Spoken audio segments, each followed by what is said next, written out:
तरारी में lieutenant general SK Singh जो सेना में वाइस चीफ रहे हैं, उनके इलेक्टोरल रोल के नाम को लेकर जिला प्रशासन ने बात उठाई है।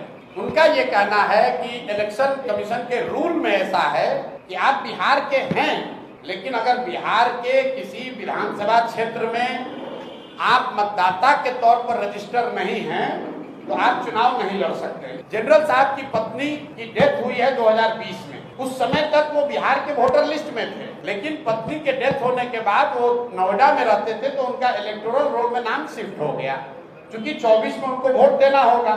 इस सब के बावजूद यहाँ इलेक्टोरल रोल में ट्रांसफर के लिए नोएडा से डीएम ने उनके इलेक्टोरल रोल को सर्टिफाई करके भेज दिया है। ए हम लोगों ने सबमिट कर दिया है। डीएम कह रहे हैं कि हमारे हाथ में नहीं है, ये इलेक्शन कमीशन के हाथ में है, क्योंकि आचार संहिता लागू है। अब बताइए, डीएम अपना हाथ पल्ला झाड़ लिए। जो आदमी vice chief of army staff है, क्या उसके नागरिकता पर शक हो सकता है? कड़र के वो बच्चे हैं, वहीं से पढ़े हैं, वहीं सूरतपुरा स्कूल से हाई स्कूल किया है, क्या इस पर शक है? क्या उनकी जमीन उस गांव में नहीं है? क्या उन्होंने वहां इलेक्ट्रिसिटी बिल पिछले 1 साल से नहीं भरा है? क्या उनका राशन कार्ड नहीं है? सब कुछ है।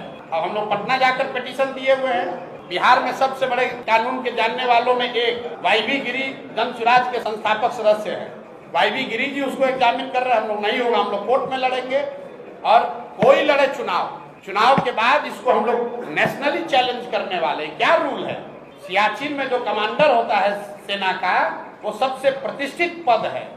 उस पद को जिस बिहार के लड़के ने लीड किया है, उसको आप कह रहे हैं कि चुनाव नहीं लड़ने देंगे। बिहार का इतना बड़ा बेटा अपने सुख सुविधा को छोड़कर बिहार के लिए लड़ने आया है, उसको आप चुनाव नहीं लड़ने दे रहे हैं। बालू माफिया के खिलाफ, बाहुबलियों के खिलाफ, तो कौन रोक रहा है? आपको छोड़ रहे हैं, आपके द्वारा जनता पर छोड़ रहे हैं तय करने को। लेकिन जन सुराज भी पीछे हटने वाला नहीं है।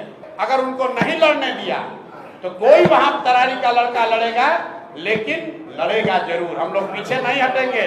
ये नहीं कहेंगे कि हमारा नामांकन कैंसिल हो गया। हम लोग लगे हुए हैं। कल या परसों तक निर्णय इलेक्शन कमीशन दिल्ली को देना है कि उनको लड़ने की अनुमति दी जाएगी कि नहीं।